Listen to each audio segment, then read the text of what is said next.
પૂર્વ કચ્છ હેડક્વાર્ટર સિણાઈ ખાતે લોકોના પ્રશ્નોને વાચા આપવા માટે લોક દરબારનું આયોજન કરવામાં આવ્યું હતું, પરંતુ બંધ બારણે લોકોના પ્રશ્નો સાંભળવામાં આવતા આશ્ચર્ય ફેલાવ્યું હતું।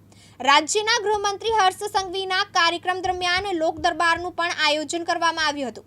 મોટાભાગે લોક દરબાર જાહેરમાં યોજવામાં આવતા હોય છે, પરંતુ ગઈકાલે આ કાર્યક્રમના અરજદારોને વ્યક્તિગત એક બંધ કચેરીમાં સાંભળવામાં આવ્યા હતા, જેમાં માત્ર અરજદારોને જવા દેવાયા હતા।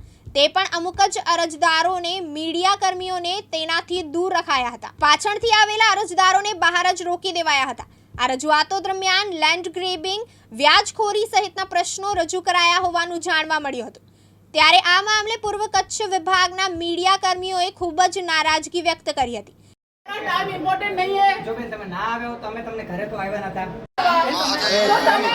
ઘરે તમે બોલાવવા વાળા કોણ? અમે તો પબ્લિક છીએ। ગૃહમંત્રી અમારો કે કોઈ બોલાવ્યા વગર પોલીસ સ્ટેશન આવે તો અમે બોલાવવા જોઈએ। हर संघवी हाय हाय, हर संघवी हाय हाय।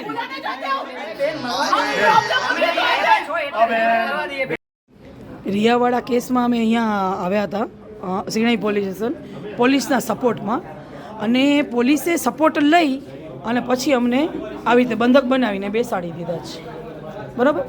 હવે અહીંયા આપવાળા બી આવ્યા છે આવેદનપત્ર દેવા, એ આપવાળાને બી અંદર નથી આવવા દેતા, બરાબર। અમે બધા જોઈન્ટ થઈ ગયા છે, એટલે મને વળી અમુક જણા કોંગ્રેસના કોમેન્ટ કરે છે કે તમે કોંગ્રેસ મૂકીને આપ જોઈન્ટ કર્યું। વિચાર કરો, હવે બંધક બનાવ્યા છે, એટલે એ લોકશાહીનું મર્ડર છે, આ એક જાતનું આ લોકશાહીનું મર્ડર છે। અમે આઝાદ ભારતના આઝાદ નાગરિક છીએ, છતાં બી અમે કંઈ બોલી નથી શકતા। અને આજે આમાં અમુક પોલીસોએ છે ને કે વ્હાઇટ अब बहुत नाटक हो गया आपका। ના 5 મિનિટ બેટા, તું તો અત્યારે આવી જાઓ। 5 મિનિટમાં તમે ગાડી બોલાવો ને, બસ અમે જબરદસ્તી કરીએ છે, હાથાપાઈ કરીએ છે, તમે ગાડી બોલાવો। ઈ તો પ્રોવિઝન છે ને તમારું, નથી શું સર? जाने दो। અરે એની હાલત ખરાબ છે, જાને દો। નહીં ઉપાડી અમે હવે નહીં ઉપાડીએ। પટેલ સાહેબ કહી ગયા 5 મિનિટમાં ગાડી આવે, કેમ ના આવી? અરે મૂકો યાર, હવે તમે અરે જો સાહેબ હવે તમે ઉશ્કેરો છો નહીં, હવે નહીં થાય।